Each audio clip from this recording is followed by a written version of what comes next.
Hey, I think we're going to get started. I see that there's still some more folks joining us, but we appreciate all of you joining us this afternoon. Hope you're doing well. Hope your families are doing well.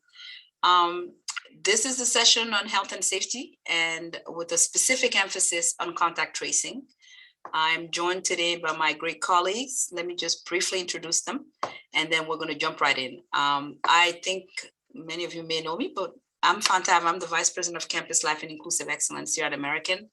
And I'm joined today by Leanne Wright, who's our Associate Director for Environmental Health and Safety in Risk Management. And I bet many of you did not know that we actually have expertise in this area. So Leanne, thank you for joining us. And then there's Matt Bennett, who's Chief Communication Officer and Vice President. And then Dan Nichols, who's the Assistant Vice President for Risk, Safety, and Transportation Programs. So it's the four of us this afternoon. And our objectives are simple. That is, first and foremost, to refresh everyone's memory about what are our health and safety protocols, and to also explain a little bit why we've come up with those.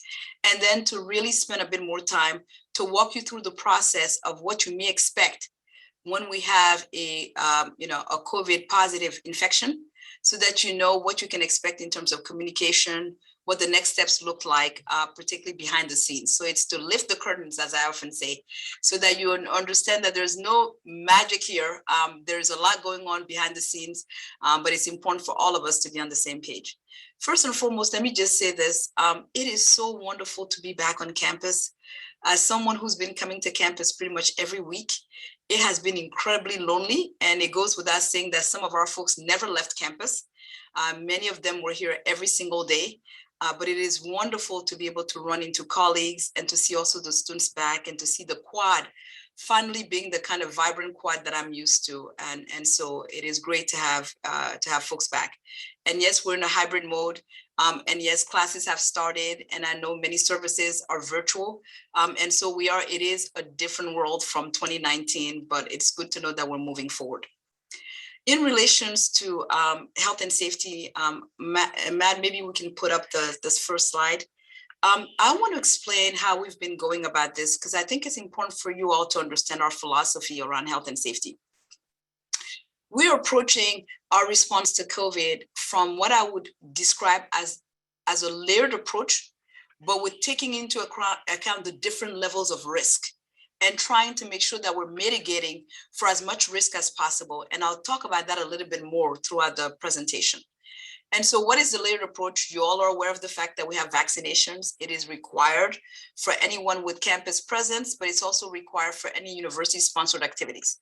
What does that mean? It means that students who are studying abroad have had to go through their vaccination. And it's great to know that on the vaccination front with study abroad, we're pretty much almost at 100%. Also, anyone who will be conducting research or going on university business will be expected to have done their vaccinations, as well.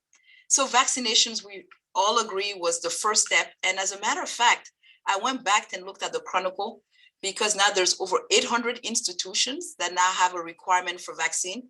Not all of them have requirements for faculty, staff, and students. Most of them it's for students, but American was among the first around April 14th. We made the decision to go with vaccinations. We knew that the path forward had to include vaccinations, and we made that decision fairly quickly as it related to students. And then, down the road, we also then added faculty and staff. So vaccinations, baseline. But we also know vaccinations is not enough. Masking is critically important. And you all got our guidance about the fact that there's required masking indoors, unless you're alone or in a room with a roommate or in your apartment. Faculty are allowed to remove their mask for teaching with a suitable distance. Required outdoors, masking is required outdoors in group of 25 or more. But the masking piece is incredibly important. And yes, I've heard from some of you that, we're having a little bit of challenges with masking in some of our buildings. We have our health and safety ambassadors that have started their shift. But let me first emphasize that it is all of our responsibility to, when we see something, to say something. So if you're in the building and you notice that, people have their mask off and it's not because they're eating and so forth, we ask that you please approach them and remind them that as a community of care, we all have a shared responsibility for masking. I know that as we're coming back, it's a transition and people need to get back into that routine, but it is vitally important for all of us to make sure that we're doing that. And then we know that that's not enough. Testing. We have invested in a lab for COVID-19 testing. It's PCR testing, saliva testing. I know many of you have already visited the testing site at Constitution, but we do provide testing, and the testing is at a cost to the university. So it is free testing for faculty, staff, and students alike. And with testing, unvaccinated members of our community are required to be tested at least twice a week. Those who have had approved exemptions for religious or medical must be tested twice a week. But I will also talk about testing. We really, really, really strongly encourage that even those who are vaccinated really get into regularized testing. And we'll talk about why that is important in terms of mitigation strategy as well. So for those who are vaccinated, testing is readily available and we encourage you to do so. We have testing at we'll have testing at 3 locations. Constitution, which is on main campus, is our main testing site. But we also have a testing for COVID at the Washington College of Law for members of the Washington College of Law community, faculty, staff, and students. And we'll be showing up a 3rd site for testing, which will be for WAMU, the Development and Alumni Relations and Communications at the Connecticut Avenue building, where we do have some members of our community who are there. We will be showing up a 3rd testing site. And so testing will be readily available and convenient. Testing is one aspect, and then contact tracing. Contact tracing, we're going to spend a lot more time to walk you through the process, what you can anticipate, what will be the communication, how we are notified of positive cases, et cetera. We're going to have more time to get into that, so I'm not going to spend much more time on that. And then a 5th element has to do with education and awareness. We all need to continue to educate ourselves about transmission of COVID, particularly understanding how do breakthrough infections happen for those who are vaccinated. In addition to really understand all of our health and safety directives, we have health and safety directives around masking, around exposure to COVID. We have health and safety directives around testing. So we have all of those directives that are there. And we also have our health and safety guide that is readily available. And so we want to make sure that everyone is really well versed and know that we continue to update those documents. And we'll, at the end of this session, point you to the right direction of where this information is. And the first thing that we needed our community to do in coming back was to basically acknowledge that you actually know what are health and safety guidelines and that you will be abiding as community members to those guidelines. And I'm pleased to say that we have over 12,000 students who have completed their pledge as of this morning, and we have 3,200 plus faculty and staff who have completed their acknowledgement, because that's the first step. We need everybody to be on the same page in understanding what are the rules of engagement as we come back to campus.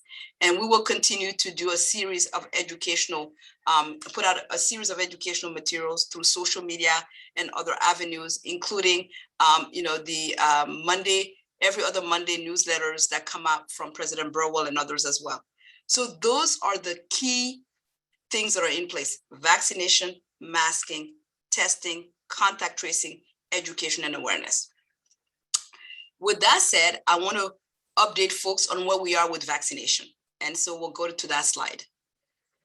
With vaccination, there's really good news there. And again, it has taken the community to take this seriously and to understand what is at stake and to do their part. So we've passed the first major threshold, which is vaccination. So in terms of compliance, we're at over 98% vaccination compliance. What does that mean? It means folks who are vaccinated and also folks who have gotten an approved exemption for medical and religious, we're at over 98%. We're in a very good place in relations to that. Fully vaccinated students, we are 12,460, which is really tremendous, thanks to the incredible work of our Student Health Center and other stakeholders who spent tremendous amount of time making sure that communication goes out, along with the team in the Office of Campus Life, making sure communication goes out to students so that they're aware of what our requirements are and are fielding questions by the hour. In addition, we have 3,909 fully vaccinated faculty and staff as of this morning who have been fully vaccinated, which again is tremendous for the size of our population. So what does this translate into? It translates into about 95% of students who are fully vaccinated. You may ask, well, what happened to the others? Well, the others basically are some were international students who may have gotten their first dose of the vaccine, and then upon arrival needed to get their second dose of the vaccine, are part of this as well. In addition, we're still doing some data cleanup in that we have some students who are online who will have no physical presence at American University because they're in other states and in some cases are out of the country. And so we're cleaning up for that data as well. And so 95% of students fully vaccinated, but also for residential students, we're at 99% who are fully vaccinated for that group. And then for faculty and staff who are full-time faculty and staff, we're at 97%. So in terms of exemption, approved faculty and staff exemption is at 118, and that is approved for religious or medical. And as of now, approved exemption for students stands at 72%. So with those population, when you think about exemptions, we're about a 1% here or there in terms of exemption, which is very low. And those are the folks who have to be tested twice a week, have to be masked at all times because they've gotten the approval and therefore are unvaccinated as we speak. So vaccination, we're in good shape. We still have to do some data cleanup, but we're in pretty good shape there. And so thank you to everyone who's worked hard to make sure that we've gotten to this place. It's taken the village, as I've said, and the village has definitely stepped up. So that's the vaccination status. And so we're gonna move now to the next slide, COVID testing, because there has been some confusion and want to clarify a couple of things. As I said, COVID testing is available at Constitution Hall. It is at WCL Tenley campus. And then coming soon will be 4401 Connecticut for WAMU, as well as for the development and alumni relations and university communications. We've already talked about unvaccinated students who have received religious or medical exemptions. Also, any member of our community who is vaccinated and has possible COVID-19 symptoms, we want you to get tested immediately. It is best to be safe than not for oneself and for the community. And so we ask you to please come and get tested as soon as possible. Also, any community member who's been identified as a close contact of someone who recently tested positive for COVID-19, we ask they're required to be tested within a 3 to 5 day post-exposure.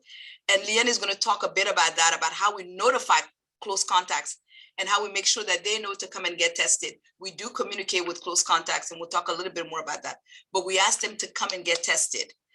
Also, faculty and staff with unvaccinated household members, particularly those with children who are under 12, therefore who are not eligible for the vaccine, we strongly encourage you to get tested. And we strongly encourage you to get tested once a week. Or if you have family members who you're living with who are immunocompromised, we strongly encourage you to get tested, and we strongly recommend once a week. We are also recommending that faculty who choose to teach in their classrooms and remove their mask when they conduct their classroom lectures, that it is a good practice to get tested, and we recommend once a week to come by and get tested. So again, for our vaccinated community, testing is still a really important part of mitigation strategy. So please make sure you do so. And we've given you the site where you can find information about our hours of operation for testing. PCR testing, the turnaround time is incredibly fast. As you see, if you take your test before 4 p.m., you're likely going to get your results late that evening. If you take your test after 4 p.m., you'll get it the next day. We wanted to invest in a lab with a very quick turnaround time, because the sooner we get the results, the sooner we can isolate, and we can really, in many ways, try to stop transmission of the virus. That is our testing. That's for our testing protocols. And now we're going to switch to contact tracing, and I will ask Leanne to walk you through the process of what happens when there's a COVID positive, and what do we do at that point. Leanne? Sure. Thanks, Vanta. So knowing that contact tracing is most effective when we have a rapid response to a positive test result, AU has created its own internal contact tracing team to do initial contact tracing for AU community members with a physical presence on campus. Our AU team is automatically notified of a COVID case in our community in one of two ways. The first way is when someone submits a self-report on the AU Forward portal, indicating that they've received a positive test result and have been on campus in the past 15 days. We also automatically receive all test results if the test was taken at the AU test site. The contact tracing team will typically call the positive individual within 12 hours of the test result or when we receive the self-report submission. We then interview the positive individual to determine their activities during the time they may have been infectious and to identify their close contacts, which are people they were within 6 feet of for more than 15 minutes within a 24-hour period. We then will directly notify all of those AU close contacts that we identified, and we aggressively attempt to reach each close contact by phone. We also leave like a voicemail and send text messages and emails if we don't initially get them on the phone on the first try. So it will be hard to miss us if we're trying to contact you. And we make sure that that notification is received to those close contacts. Once we reach the close contact, we advise them of the next steps based on their vaccination status. Then when our initial investigation is complete, we close the case file and hand it off to DC Health's epidemiology team. And they then conduct their own independent investigation with the positive individual and conduct an interview with them. So if you're a positive individual, you should essentially expect to receive 2 phone calls, one from the AU contact tracing team, and then one very shortly after from DC Health. So it's kind of repetitive, but we make sure that we're both on the same page and that there are no gaps in our findings. So DC Health then contacts our contact tracing team. And again, we compare notes to make sure that DC Health's findings align with AU's findings. If we can go to the next slide. So we also have some instances where we'll notify what we call proximal contacts, which are individuals who don't meet the definition of a close contact, but that person still spent significant time in proximity to the positive individual during their infectious period. So examples of these scenarios would be if you attended a class, lab, or shared an office space with a positive individual during that person's infectious period. Proximal contacts are advised to get a test 3 to 5 days following their interaction with the positive person as a precautionary measure. So again, they're not close contacts. We're not asking you to quarantine or really take any further action at that time other than to go ahead and get that surveillance test. Proximal contacts aren't considered close. So again, you don't need to quarantine, and you won't receive texts or calls in that aggressive way that we try to reach close contacts. You will just receive an AU email to your AU inbox only. So be on the lookout for that if you are concerned about someone that in your class that may have been tested positive for COVID. And then if you ever have questions about our contact tracing process or whether you need to quarantine, I know it gets pretty complicated at times, like doing different calculations, but our team knows them in their sleep. So you can just don't stress about it and just contact us at 202-885-7950 or at covidnotification@american.edu. I think that's good. There are a couple of things I want to, if you can, Matt, go back to the slide on contact tracing. There are a couple of things that will be incredibly helpful to us if you would be willing to do that.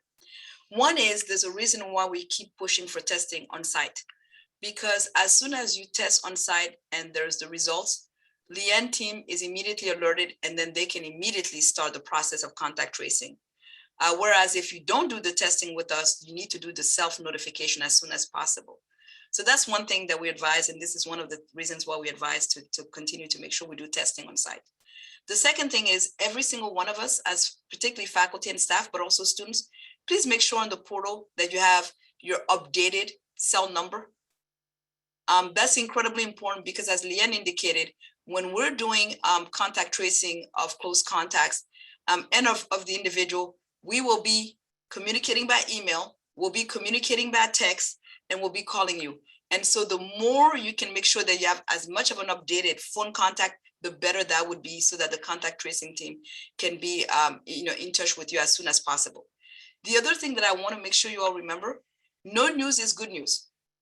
So if, because one of the things that I've seen is that there's a lot of rumors that fly around as soon as there's a COVID positive case, and everybody gets into a frenzy, and it's understandable because this is new. We're all getting used to it and so forth.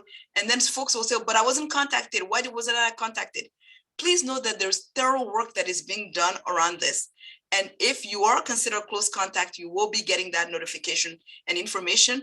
And as Leanne said, if we consider you to be proximal, then you will be getting an email where we're recommending that you come and get tested between 3 to 5 days. But so for many folks, if you haven't heard, it is good news. So please remember that. The other thing as well, there's a second layer to the work in that once the contact tracing has been done by the team, as Leanne also indicated to you all, we communicate all of that information to DC Department of Health, and we're in constant coordination with DC Department of Health.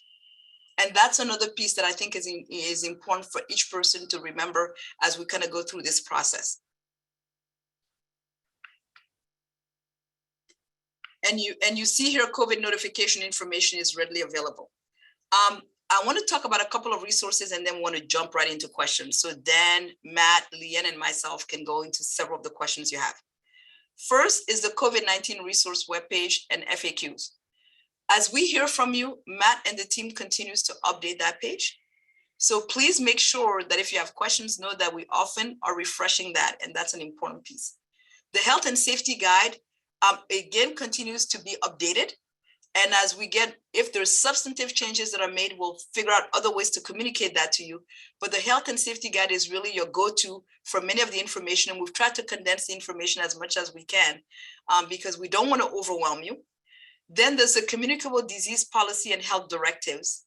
And when you all do your acknowledgement as faculty and staff, or your pledges as students, you're acknowledging that you're aware of those. And so that's important to become very familiar with that. Leanne also put together a PPE guide because we're getting a lot of questions from folks saying, well, should I be wearing, other kinds of, protective gear? And making requests, including, do I need to have, one of those plexiglasses in my offices and things. And so we did create a PPE guide, and that is also readily available so that you know what kind of PPE is needed based on functions and roles and responsibilities as well. And then, of course, the COVID testing information and the contact tracing.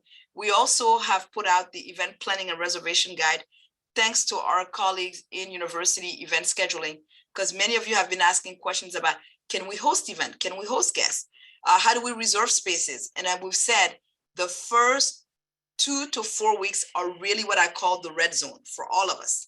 We want to make sure that during that period of time, we're starting slow and methodical, and that we're not having too many external visitors on site, that we're not having too many of these activities that are taking place that are not AU related, because as you can very well see, our vaccination rate are quite high, but we really want to make sure that we stay that course for at least the first 2 to 4 weeks while we continue to figure out how things are working. So that's an important piece for folks to remember.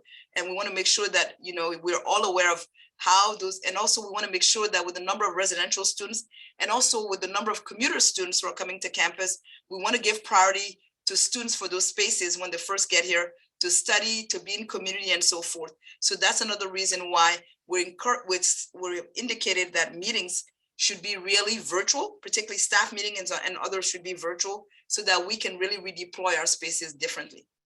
I don't know, Matt, Dan, Leanne, if you have additions to make about the resources.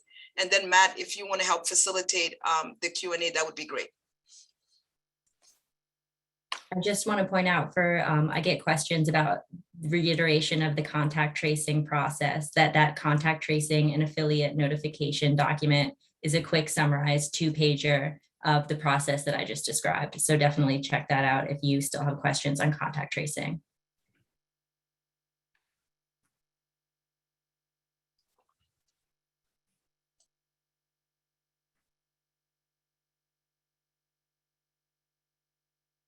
All right, why don't we move on to questions? So thank you to many of you who submitted questions in advance. We'll go through some of those, and then also we're seeing the questions in the chat, and we will address those as we go. Leanne, the first one I'm going to come to you. What is considered a close contact for tracing notification? Can you define that a little bit more? Yeah, so we align ourselves very tightly with CDC and the DC Health definitions of a close contact.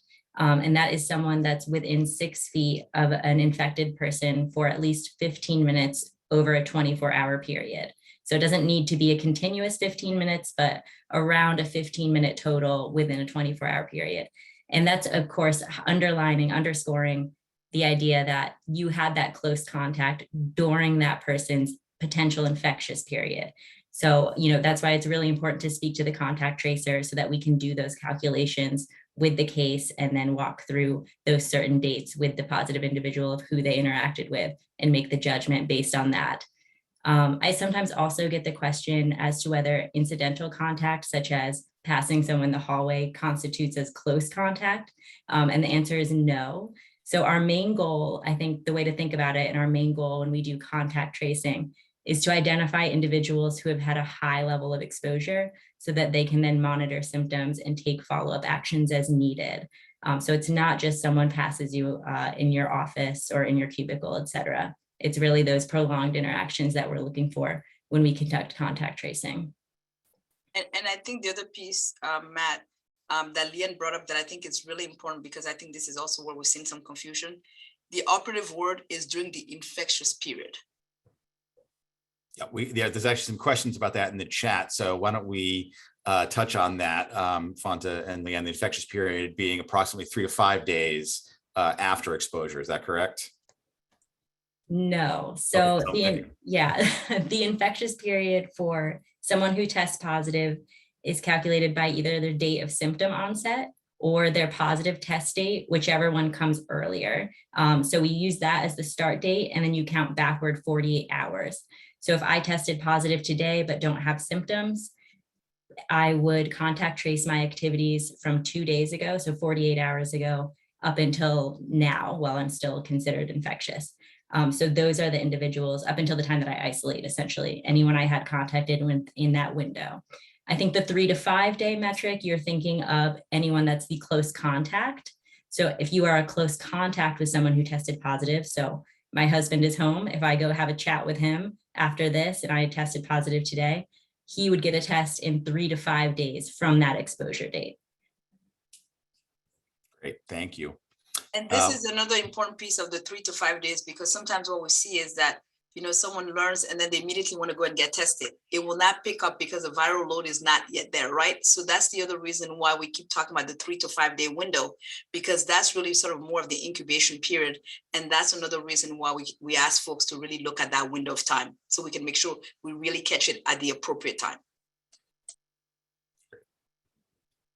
Another question we got is, will there be a dashboard reporting cases and other data in our community? And the answer to that is yes. It will start next week. If you remember the tracker that we had in the spring semester that looked at the number of positive cases per week, the number of tests per week, we will be building on and expanding that starting next week and reporting on a weekly basis on Tuesdays. So look for that next Tuesday after Labor Day. The next question, Leanne, we got this question. If a student or even a coworker tells me they've tested positive for COVID, do I have to report that to the university? Yeah, so if the student tested positive at the AU test site, we've already been notified of their positive result and are taking those appropriate next steps for contact tracing and notification as necessary. If the student tested off campus, they should be referred to the self-report page so that the university can be notified in the appropriate way. If you're for some reason concerned that the student did not submit a self-report and did not test on campus, you can email COVID notification at American with that individual's information, and we will work directly with the student to check on their status.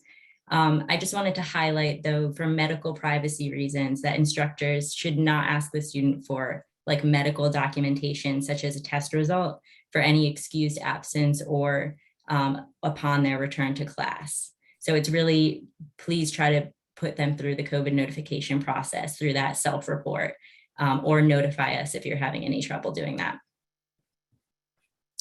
kind of a related question. Are community members expected to report if a member of their household tests positive, and do they have to follow quarantine or isolation priorities at that point?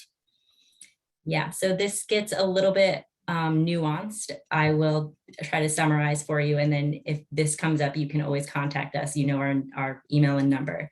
So if you're fully vaccinated, you do not need to quarantine, right? You just need to monitor symptoms for 14 days. And so you would not need to notify the university. You would just be monitoring symptoms, and you would continue doing campus activities as needed unless you develop symptoms. If you do develop symptoms or get a positive test, then you would need to isolate and submit that self-report. If you're not fully vaccinated and you have a household member who tests positive, you would be their close contact, and you would need to quarantine for 10 days after the last interaction with that household member.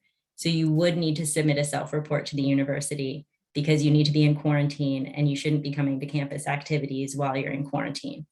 Again, email us if you have questions about calculating all of that, because things get a little bit tricky when you actually live with a positive individual, because that last state of contact keeps getting pushed forward and forward through their infectious period. So definitely reach out.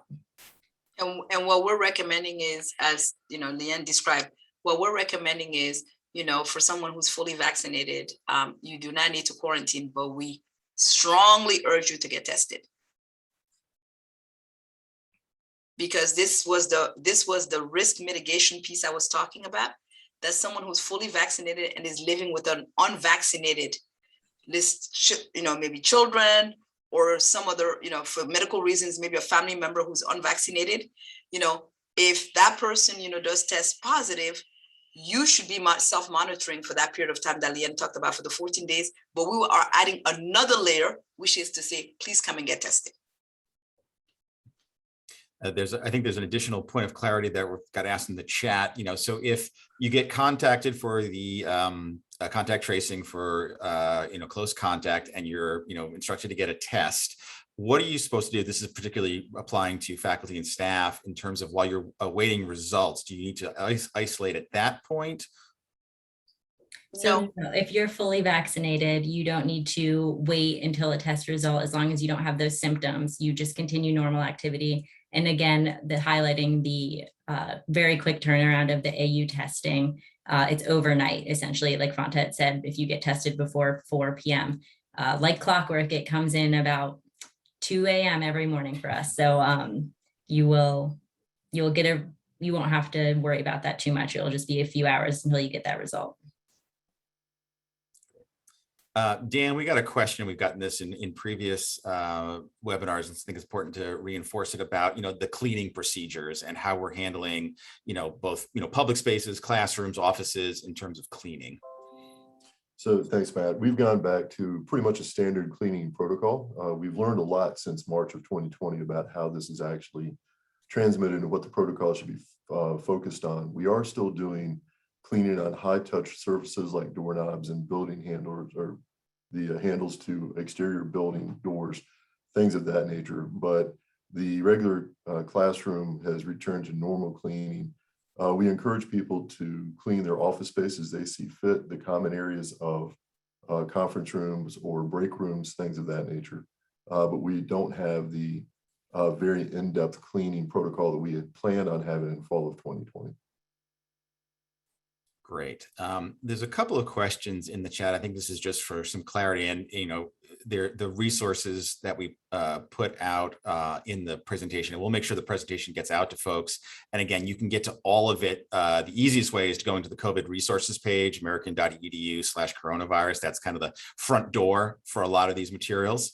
But we'll make sure the presentation gets out to all the registered attendees, so you can see the links as well.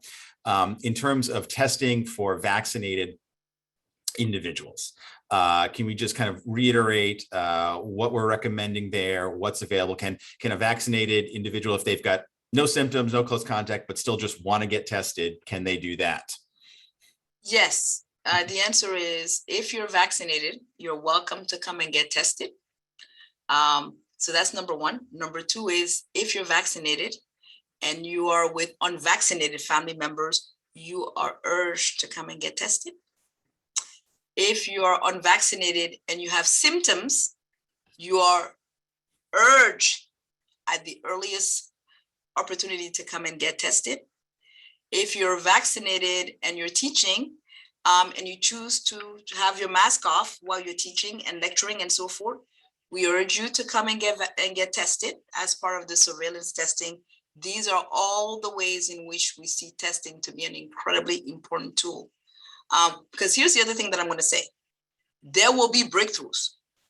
There is no doubt that there will be breakthrough infections in our community.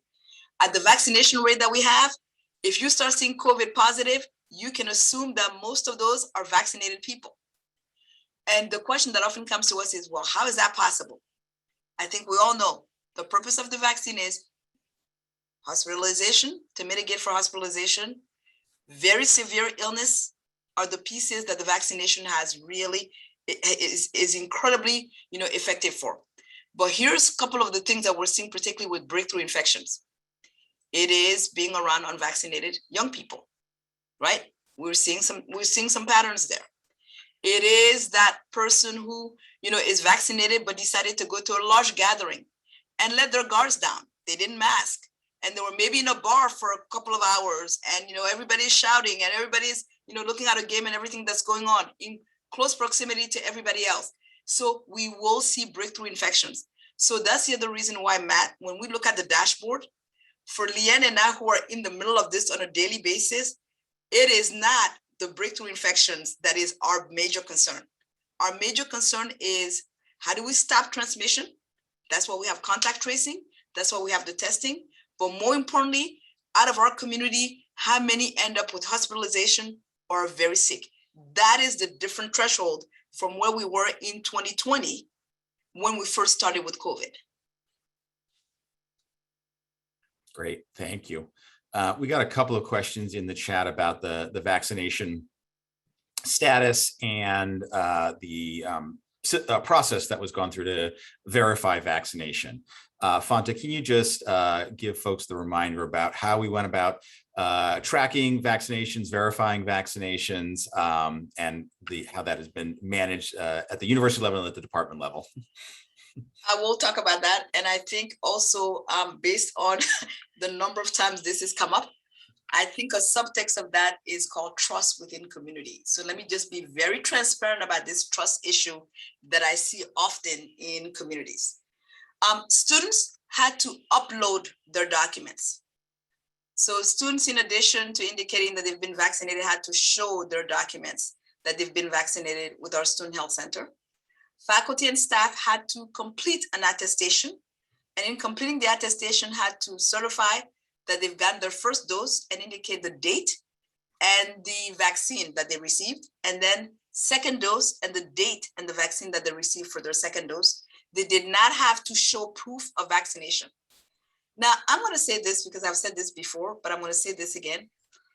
Because I'm asked, well, how do you know people are being honest? Well, let me first start by this. I think for most of us, we're not naive to think that COVID is not real. COVID is real.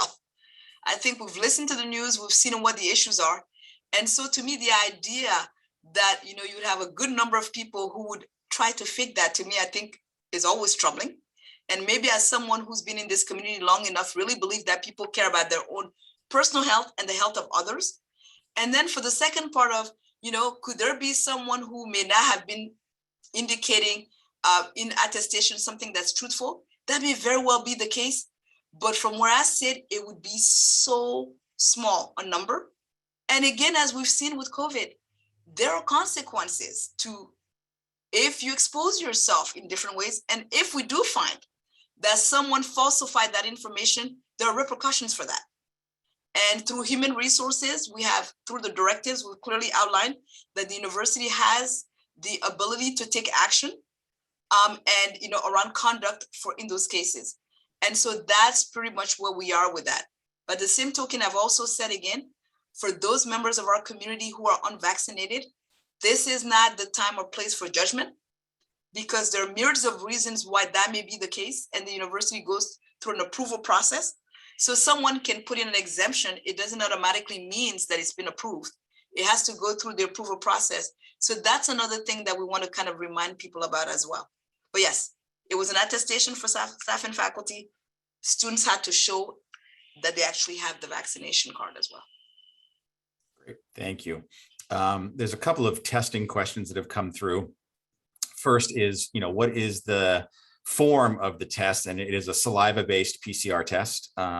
There's great resources on the website if you want to learn more about the Shield T3 testing partnership that we spearheaded here in DC, not only for us, but with other universities, and now being used by DC public schools, Baltimore public schools. Very effective testing system that the University of Illinois developed last year. Fanta spent a tremendous amount of time working with them to get us a really, really good test. And there's really good information about that on the website. There's a couple of questions about the testing facilities and locations. Number one, is there any distinction at the facilities for symptomatic versus asymptomatic folks? No, there isn't. We ask people when they come in, of course, they have to be masked. And when they're going to do their test at the specific piece, there is individual chairs, and it is a saliva-based test that they're taking, and it's within a tube. So again, if you notice when they're actually using the tube, it is literally, it covers the mouth while they're going through the saliva, while they're going through the process. I don't want to give too much descriptors, but it's just to basically explain that there are different measures that are there in relations to that. And then it has to be fully sealed, and then it is dropped. So that is where we are with that, Matt. But we have those measures. We have those measures as well. And again, because the vast majority of the folks who are coming in are folks who are vaccinated, we also find that a lot of times the symptoms that come up for a lot of folks are symptoms that are flu-like, also symptoms because of allergies and so forth. So we want to be able to eliminate for those as well. That's one of the reasons we go through the testing. Wanted to bring this up because this has come up as well. Let me remind everybody that in the community, it is not to be broadcast who's positive. Can I just repeat this? It is not to be broadcast who's positive. I think we all should be mindful of each other's health and each other's health information. And so that's the other piece that I think comes up a lot. And so I know there's conversations that go on. And again, like I said, sometimes what starts at the telephone tree, before you know it, we hear, oh no, there were 5 people who got COVID positive. And Leanne and I get these things a lot, and we're like, no, that's not exactly what happened. And we can't go into all the details because we have to also keep confidential the medical information of individual community members. That's another piece that I think is incredibly important for all of us to be aware of. The other testing question that came in is, if people get tested off campus at private facilities, is that covered by AU benefits? And obviously, first and foremost, the testing on campus is free of charge, as Fanta mentioned earlier. That was one of our priorities in developing this system. In terms of the individual healthcare benefits, that's worth contacting your individual healthcare provider and insurance provider. Leanne, we got a question about how does the close contact definition apply if the people who were deemed to be close contacts were both wearing masks? Does that have any bearing on the close contact definition? It does not. All right, thank you. We got a couple of questions about boosters and the announcement that boosters will be coming. As everyone knows, the government has indicated that boosters will most likely be made available for folks 8 months after vaccination. That date is potentially still changing. Importantly, both the FDA and CDC have not fully approved that plan yet. That is still under consideration by the health agencies. And once full approval is given to that plan and guidance is issued, we will of course look forward to implementing that guidance and providing further information to the community. Fanta, I'm not sure if there's anything you wanted to add to that. No, I think, Matt, you're absolutely correct. We're certainly in conversations with providers so that if and when that time comes and we have the ability to shore up vaccine clinics, we will look at that and try to come up with at least ways that could be as convenient for folks as needed when that time does come. We also know that for some members of our community, that some of their medical doctors, particularly for those who are immunocompromised, doctors are reaching out to their respective patients and are having them come in to do the booster shots as well. So I know I've heard from some members of our community that that's already taking place as we speak. In addition to booster shot for COVID-19, let me also remind people the flu shot I know that's in the back of everybody's mind, the flu shot. You're like, what? Well, the great news was during COVID, the number of flu cases were like down. Why? Because we're all in our homes and we're not exposed to other people and so forth. But as we're beginning to navigate the world again, we need to keep remembering that the flu is one of those that will be with us as the season changes. And so there will be, flu vaccines, clinics, as HR has always done with faculty and staff, and then students as well. We will be having flu shots that will be available for students as well. So that's just another one of those vaccines that we just need to keep, in the back of our mind as we get into sort of the season in October, etc. Dan, we got a question about air filters and air circulation in the buildings. Can you talk about what we've done on that front? Sure. We've actually increased the outside airflow into the buildings per CDC and DC Department of Health guidelines.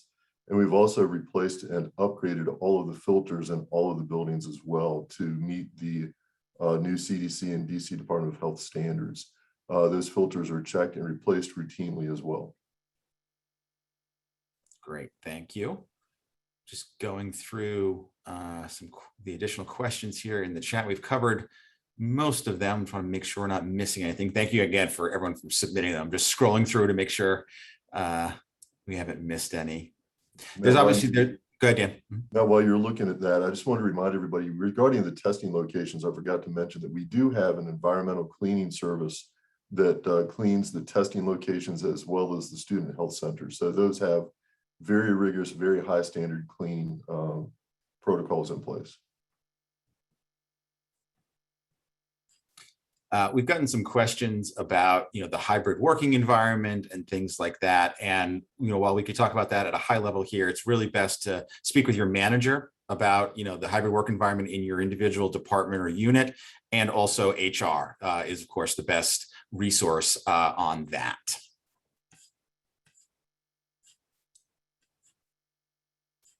Just going through the rest of them here.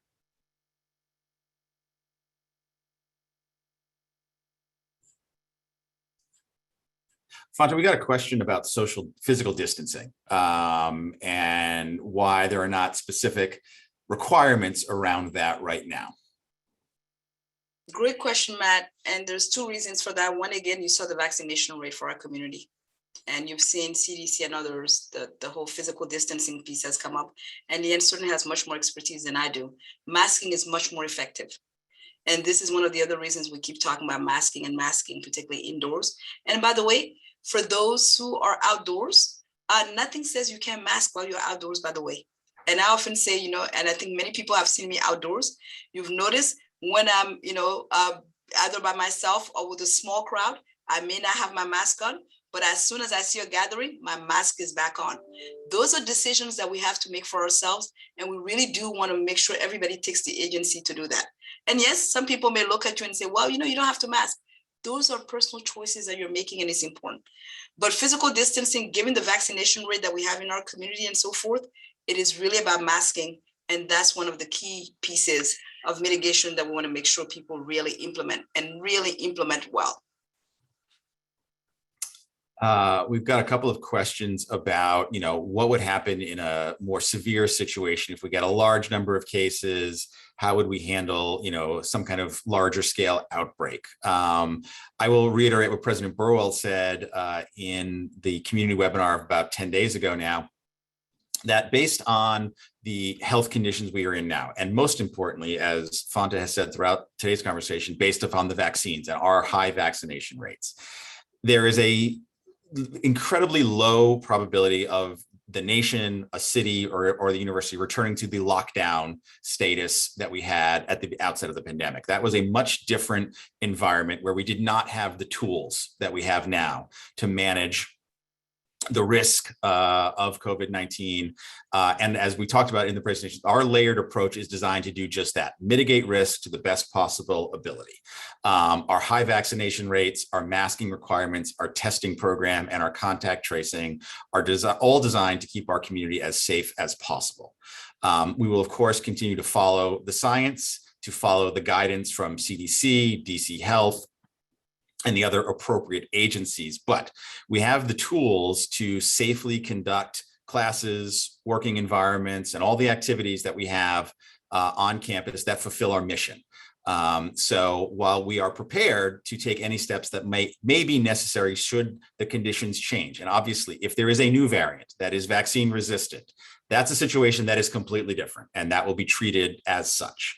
But given what we know today, given the tools at our disposal, and given the results, if you look at transmission rates in this region, they are still fairly low. They are not the same as we are seeing in some of the hotspots around the country in areas that have lower vaccination rates. If you look at the severity of cases, as Fonto was saying earlier, we do not have that in this community. Those are all working in our favor, which is a very good thing. We will continue to be vigilant. We will continue to, follow the science, be, constantly evaluating what we are doing to make sure it is, as safe as we can possibly make it.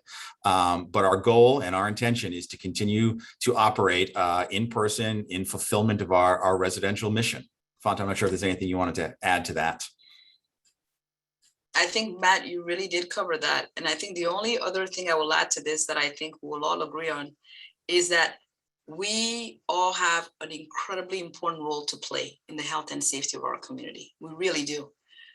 It takes really every single one of us every single day to do our part. And so we're putting in place as many of the mitigation strategies. And as you saw, even though we have the high vaccination rate, we're not being complacent. That's why we keep saying, even though you're vaccinated, get tested and all of that, because we know that in the community, that's important. But it takes really all of us to do our part. And that's the other reason why I said, yes, there'll be some times when in the buildings, you may see some students who may not be masked. And part of that is because they live in, sort of the same dwelling and their roommates. And so they figure, as roommates, we're in our apartments, we don't have our mask on. And because we're walking together, we're sitting together, we're eating together, we don't need to put our mask on. But when you're on campus in those buildings, none of us are mind readers to know that that is a roommate or that that is someone that you have a close relationship with. We all have to do our part. And that is the other reason we keep going back to this. So there is this community part of this as well that I want to make sure we don't forget. And that's the other reason why we keep saying, even with visitors, we have put in place measures and mitigation strategies with visitors. But the first 4 weeks are really, really important for all of us to continue to be vigilant and to do our part. We've got time for one more question. It very much is along those lines, Fonta. How do we, create the right norms and expectations in offices, classrooms, and other settings to follow the safety guidelines, to wear masks, to make sure that we are all doing our part? How can we, really reinforce that expectation setting and community of care that you're talking about? And I would say, and I would like all of my colleagues to chime in, and you all have ideas as well. I would say two things for me. One is, if you're a faculty member, please put it on your syllabus. It should be part of the expectations. I often feel like it's important with the number of students who are new to us, and also given that we have folks who are coming from all around the country and the world, it is important for us to continue to affirm and reaffirm. And I think repetition is incredibly important. So that's one part of it. The other piece that I think we can all do is to have those candid conversations. When you see it, it's really to have the candid conversations. And sometimes these are difficult conversations, but they're important conversations. And it's been my experience that whenever I've seen someone in our community and I find that they're not masked, I'll usually stop, introduce myself, and let them know that we do have a masking policy, and it would be great if they could do that for their own health and everyone else. 99% of the time, I've never seen anyone push back. Yeah. I will just add to that, those conversations are critical. We have them in my department's meeting, when our regular staff meeting, we talk about these issues all the time. What's working, what people are concerned about. Those lines of communications are critical. And that's what the resources are for. Use them. That's why we have the policies. That's why we have the guidelines. They're really helpful. And if you have questions, reach out. That's what you can use the fall feedback email. You can use, if it's specifically related to testing or contact tracing, you can use the COVID notification email that Leanne was talking about, and all the other resources that are available to help make these situations manageable.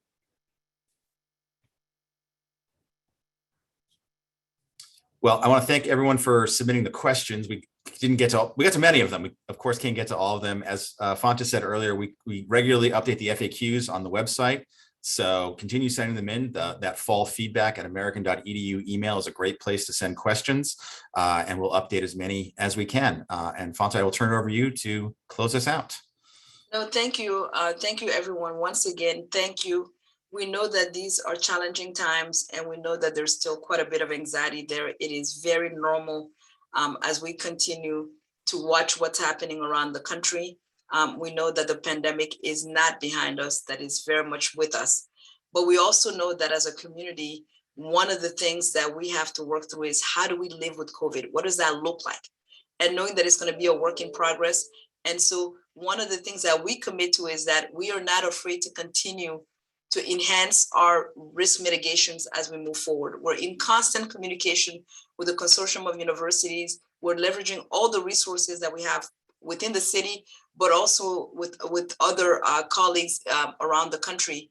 And so it is incredibly important for all of us to continue to do our part, knowing that, yes, these are challenging times, but it's also really important for us to figure out, like, how do we actually do this? What is this going to look like?